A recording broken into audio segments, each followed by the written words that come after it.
আনফিনা, আঞ্জুর, আমি বুঝতেই পারিনি কবে যেন আমার ভেতরটা খালি হয়ে গেছে। নেভার মাইন্ড না, এটা কোনো ইংরাজি বা অন্য ভাষার সিনেমা নয়, এটা বাংলা সিনেমা। চৈতি ঘোষালের পরিচালনায় এবং ঋতুপর্ণা সেনগুপ্তর প্রযোজনায় এই সিনেমাখানি আমাদের মধ্যে এসে পৌঁছেছে। এই সিনেমার মুখ্য চরিত্র রূপে রয়েছেন ঋতুপর্ণা সেনগুপ্ত নিজেই, আরেকটি বিশেষ চরিত্রে রয়েছেন অমর্ত্য রায়। নমস্কার, আমি অমরেন্দ্র একটা নতুন ভিডিও নিয়ে চলে এসেছি আপনাদের গ্রিন ডায়েরি চ্যানেলে। আজকের বিষয় বাংলা সিনেমা নেভার মাইন্ড। এই নেভার মাইন্ড কথাটা কোথা থেকে এলো, এটাই প্রথম প্রশ্ন। নেভার মাইন্ড পার্ক স্ট্রিটে অবস্থিত একটি বার, যে বারটি সন্ধ্যে থেকে সারা রাত খোলা থাকে এবং সেই বারেই এই সমস্ত কর্মকাণ্ড।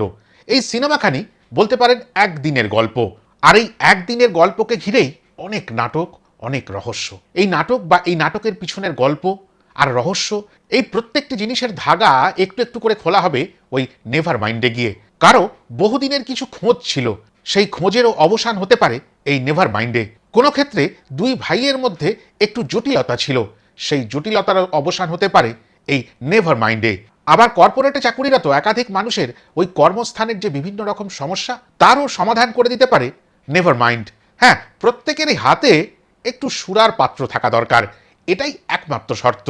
যার যা ক্ষমতা, যার যা স্ট্যাটাস, ওই খানিকটা আরবানার মতন, যার যেরকম ক্ষমতা সে সেরকমভাবেই ওই নেভার মাইন্ডকে ব্যবহার করতে পারেন। তবে এখানে অন্যান্য বারের মতো বিনোদনের ব্যবস্থাও রয়েছে, এবং সেই বিনোদনের সঙ্গে জড়িত দুজন শিল্পীর মধ্যেও যে টানাপোড়েল, যে যারা মৌলিক গান লেখে, সুর করে, গায়, তাদের থেকে যারা কপি সিঙ্গার মানে অন্যের গান গেয়ে বড় হয় বা অর্থ উপার্জন করে, তারা অনেকটা মেধাবী হয়। এই বিতর্ক তর্কও কিন্তু আপনারা দেখতে পাবেন। এই সকল সমস্যার সমাধান বারবার করে বলছি ওই নেভার মাইন্ড। আবার এখানেই শেষ না, ওই নেভার মাইন্ডের যিনি ওনার বা মালিক, তারও সমস্যা রয়েছে এবং তার জটিলতারও জট খুলে দিতে পারে তারই নেভার মাইন্ড। এরকমই ইঙ্গিত কিন্তু এই সিনেমাটা দেখলে পাবেন। তবে এবার প্রশ্ন আসতে পারে, একটা বারের মধ্যে সমস্ত সিনেমা আর একটি দিনের সিনেমা, সেটা 2 ঘন্টা 21 মিনিট ধরে দেখতে হবে? হ্যাঁ, তেমনটাই।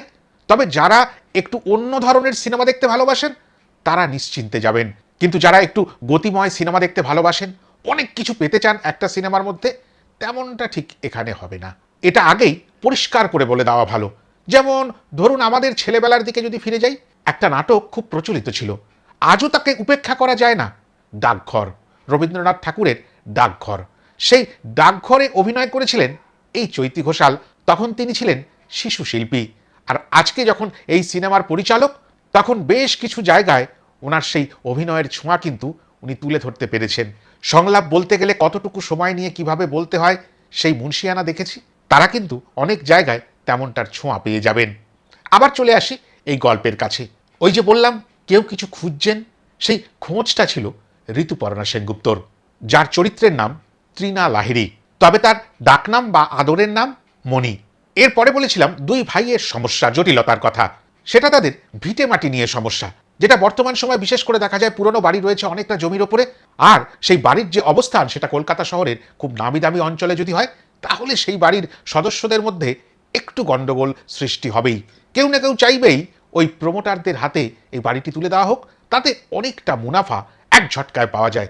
আবার সেই বাড়িরই বেশ কিছু মানুষ হয়তো চাইবেন, না থাক, এটা বাপ ঠাকুর দাদার বাড়ি, এরমটা থাক, যেরমটা আছে অমনটাই থাক। আর তেমনি দুই ভাইয়ের নাম রবি আর অভি। রবি চরিত্রে অভিনয় করেছেন শুভাশিস মুখার্জি, আর অভি চরিত্রে অভিনয় করেছেন শুভ্রজিৎ দত্ত। এরপরের সমস্যাটিকে বলেছিলাম কর্পোরেট দুনিয়ায় কর্মরত বেশ কিছু মানুষের কথা। তার মধ্যে একটি চরিত্র প্রধান রয়, সেই বিশেষ চরিত্রটিতে অভিনয় করেছেন সুজয় প্রসাদ চ্যাটার্জি। আর তারপরে বলেছিলাম দুজন শিল্পীর দ্বন্দ্বের কথা। ওই দুজন শিল্পীর মধ্যে যিনি মৌলিক গান করতে ভালোবাসেন, সেই চর্চায় ব্রতী হয়ে রয়েছেন, তিনি অমর্ত্য রায়। তার চরিত্রের নাম জুড সেবাস্টিয়ান, বা ওই সবার আদরের জুডি ভাই। আর অবশেষে আরেকটি সমস্যার কথা বলেছিলাম, যেটি ওই নেভার মাইন্ড বারেরই মালিকের সমস্যা, তার ব্যক্তিগত সমস্যা। ওই চরিত্রটির নাম সান্যাল, এবং সেই চরিত্রে অভিনয় করেছেন কুশল চক্রবর্তী। এই মোটামুটি কাস্টিং। তবে না, সব কিছু থাকবে, একটু ভালোবাসার ছোঁয়া থাকবে না? ভালোবাসার ছোঁয়াও রয়েছে। বোঝা যায় অমর্ত্য সেন বা জুড এখানে মোটামুটি একটা নায়কের চরিত্র, তবে তার একটা নায়িকার ছোঁয়া তো দরকার। ওই ছোঁয়াটুকুই রয়েছে নয়না চরিত্রের মাধ্যমে। আর ওই নয়না চরিত্রে অভিনয় করেছেন অনুষা বিশ্বনাথন। এই কয়েকদিন আগে তাকে দেখতে পেলাম আবার হাওয়া বদলে। আর অমর্ত্যকে দেখেছিলাম ময়দান সিনেমায় চুটি গোস্বামীর ভূমিকায়। এই দুটি মানুষকে যখনই একসাথে দেখবেন ভালো লাগা কাজ করবে। এই জুড আর নয়নার মধ্যে যে কেমিস্ট্রি দেখানো হয়েছে তাতে প্রেম অধরা আছে, কিন্তু ফল্গু নদীর মতন, সেটা কুলুকুলু করে অন্তরের ভেতরেই বয়ে চলেছে, বাইরে প্রকাশ ততটা নেই। আর এইভাবেই গল্পখানিকে সাজিয়ে তোলা হয়েছে। তবে ঋতুপর্ণা সেনগুপ্ত শুরু থেকে শেষ অবধি যে অভিনয়ের দক্ষতা তুলে ধরলেন, সেই মাত্রার অভিনয় অনেকের পক্ষেই করা সম্ভব নয়। আর পাশাপাশি পরিচালকের কথা তো বারবার করে চলে আসছে। পরিচালক চৈতী ঘোষাল সুন্দরভাবে গল্পখানিকে সাজিয়ে তুলেছেন বড় পর্দায়। এখানে আরেকটি বিষয়ের উল্লেখ করতেই হবে, সেটা হচ্ছে গোপী ভগত নামটি এই সিনেমাটির সাথে জড়িয়ে থাকা। তিনি এই সিনেমাটির সিনেমাটোগ্রাফার এবং অদ্ভুত কিছু দৃশ্য, বিশেষ করে রাতের বেলায় কলকাতা শহর কেমনটা দেখতে লাগে, এই দৃশ্যগুলো বুঝি খুব কম দেখেছি আমরা। বড় পর্দায় বিভিন্ন সময় কলকাতা শহরকে বিভিন্নভাবে তুলে ধরা হয়েছে, কিন্তু উনি যে চোখ দিয়ে এই কলকাতা শহরকে দেখাতে চাইলেন, সে শহর আমাদের কাছে বড় অপরিচিত। আবার রাতের বেলার কথাই বলবো কেন, দিনের আলোতে, ঝকঝকে আলোতে আমরা কিন্তু কলকাতা শহরের অতি পরিচিত যে রাস্তাঘাটগুলোতে হাঁটাচলা করি, সেই পথগুলোই যেন অন্যভাবে ধরা দিচ্ছিল, বড় পরিচিত কিন্তু অজানা। আর পাশাপাশি অর্ঘ্য কমল মিত্র সম্পাদনার দায়িত্ব নিয়েছেন, অসাধারণভাবে তার উপস্থিতি প্রকাশ করে গেলেন। যারা একটু উন্নত মানের সিনেমা দেখতে ভালোবাসেন তাদের জন্য এই সিনেমাটি অমূল্য হতে পারে। প্রথম ফ্রেম থেকেই ঋতুপর্ণা সেনগুপ্তকে দেখতে পাবেন, তিনি শুধু খুঁজে বেড়াচ্ছেন, হাতড়ে বেড়াচ্ছেন। এই যে একটা বিষয়, এটা কোনো কোনো সময় কিন্তু বিরক্তি কাজ করবে। প্রথম অর্থ, এই খোঁজের পিছনে এতটা সময় অতিবাহিত করা হয়েছে, নিশ্চয়ই প্রয়োজন ছিল, কিন্তু সেটা সাধারণ দর্শকদের জন্য অনেকটা বেদনার কারণও হতে পারে। এটা আমাকে বলতে হবে, কেননা প্রত্যেকেই তো একই মানসিকতার হতে পারেন না, তাই এ কথাটা বলার বিশেষ প্রয়োজন ছিল। প্রথম অর্থ, ওই খোঁজের পিছনে যে সময় দেওয়া হয়েছে সে সময়টা একটু বেশি। পাশাপাশি ওই যে দুই ভাইয়ের গল্প, সেই গল্পটাকে কিন্তু টেনে হিচড়ে বড় করা হয়নি। আর রইল ওই প্রেমালাপের গল্পে, সেই প্রেমালাপের গল্প বড় মধুর। বরঞ্চ জুড এবং নয়নার ভালোবাসার দৃশ্যগুলো বা তাদের সংলাপ আদান প্রদানগুলো আরেকটু বেশি হলে মনে হয় ভালো হতো। আবার যে বাড়িতে জুড একা ভাড়া থাকেন, সেই বাড়িতে আরেকটি গল্প রয়েছে, সেই গল্পটাও আপনাদের মন ছুঁয়ে যাবে। নেভার মাইন্ডে পারফর্ম করেন প্রতিদিন যে দুজন শিল্পী, একজন তো অমর্ত্যর কথা বললাম, আর একজন কৌশিক কর কুমার চরিত্রে অভিনয় করেছেন। সেই চরিত্রটার ভেতরকার বিষয়বস্তুও কিন্তু আপনাদের ছুঁয়ে যাবে। বারের ওনার সান্যাল বা সানিদা, তার চরিত্রটাও অদ্ভুত। কুশলদা অদ্ভুতভাবে এই চরিত্রটাকে তুলে ধরলেন। আর এই চরিত্রটার মধ্যে অদ্ভুত একটা আধুনিক পিতৃসুলভ আচরণ পাওয়া যাবে। এই সিনেমাটার মধ্যে অ্যাংলো ইন্ডিয়ান কমিউনিটিকে যে তুলে ধরা হয়েছে, অনেকটা ভালো লাগা কাজ করছে। আমাদের ছেলেবেলায় এই কমিউনিটির উপস্থিতি আমরা খুব পরিষ্কারভাবে কলকাতা শহরে বুঝতে পারতাম, আজও রয়েছে, কিন্তু অনেকটা নিষ্প্রভ হয়ে রয়েছে। শুরুতেই বলেছিলাম, একটা দিন, একটা সন্ধ্যা, একটা রাত, এই নিয়েই গল্প। এর মধ্যে একটা চরিত্র পাবেন যার নাম বাচ্চা। সেই চরিত্রটা কিন্তু অদ্ভুতভাবে সমস্ত গল্পখানিকে গেঁথে দিয়ে যাবে। এই চরিত্রটাই সত্যি যেন এই সিনেমাটার আত্মা হয়ে উঠবে। তবে আমি যেমনটা বলি, এই সিনেমা দেখার পরে কি কি পাবেন সেটা বলতে গেলে প্রথমেই বলতে হবে, সবারই একটা দক্ষিণের বারান্দার প্রয়োজন বা ছোট্ট একটা ছাদের প্রয়োজন, ওই দক্ষিণে অবস্থিত, যাতে অন্যভাবে তার শহর, তার গ্রাম বা তার শহরতলির ওই ছোট্ট অঞ্চলটুকুকে আলাদা নজরে, আলাদাভাবে দেখতে পায়। এই সিনেমাটি দেখার পরে আরেকটি ধারণা হবে, সবাই আমরা কিছু খুঁজে বেড়াচ্ছি, কেউ আমরা ভালো নেই, ভালো থাকার প্রচেষ্টা করে যাচ্ছি। আর সবারই জীবনে বেঁচে থাকার জন্য একটা কারণ লাগে। এই যে কদিন আগে আরেকটি সিনেমা এসে পৌঁছালো আমাদের কাছে, অনেক দিন পর, সেই সিনেমাখানির মতন করেই বলতে পারেন, প্রত্যেকেরই একটা জীবনে পারপাস প্রয়োজন। আর আমরা প্রত্যেকের জীবনেই সবসময় সত্য কথাটা সঠিকভাবে সোজাভাবে বলতে পারি না, ধাঁধার মতো করে সংলাপ প্রক্ষেপণ করি। আর তেমনটা এই সিনেমাটা দেখার পরে বুঝতে পারবেন।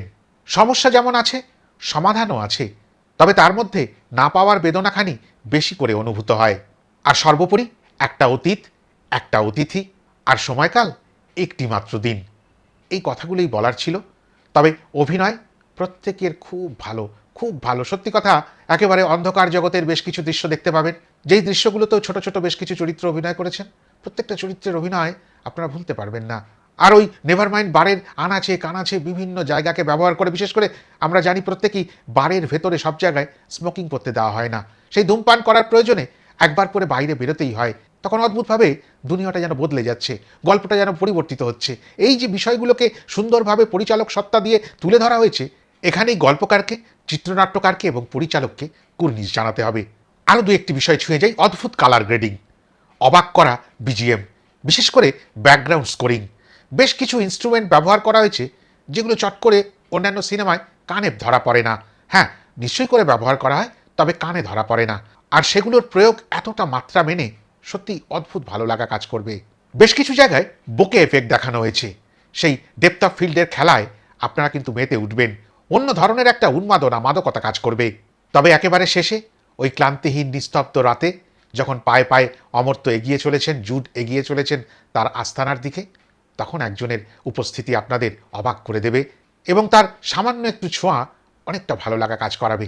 রূপম ইসলাম, তিনি এই ছবির গানগুলি লিখেছেন, সুর করেছেন, নিজেই গেয়েছেন, আর পাশাপাশি বিজিএমের দায়িত্বটাও তিনিই নিয়েছিলেন। এতটাই বলার ছিল। ভিডিওটা ভালো লাগলে লাইক, কমেন্ট, শেয়ার করে দেবেন। আর যারা আমার চ্যানেলটিকে সাবস্ক্রাইব করেননি এখনও, অভিমান ভুলে সাবস্ক্রাইব করে ফেলবেন। যারা ফেসবুক পেজে এই ভিডিওখানি দেখছেন, পেজটিকে ফলো করে আমার পাশে দাঁড়াবেন। সবাই ভালো থাকবেন। আবার দেখা হবে নতুন ভিডিও নিয়ে। নমস্কার। গ্রিন ডায়েরি সাবস্ক্রাইব করতে হবে।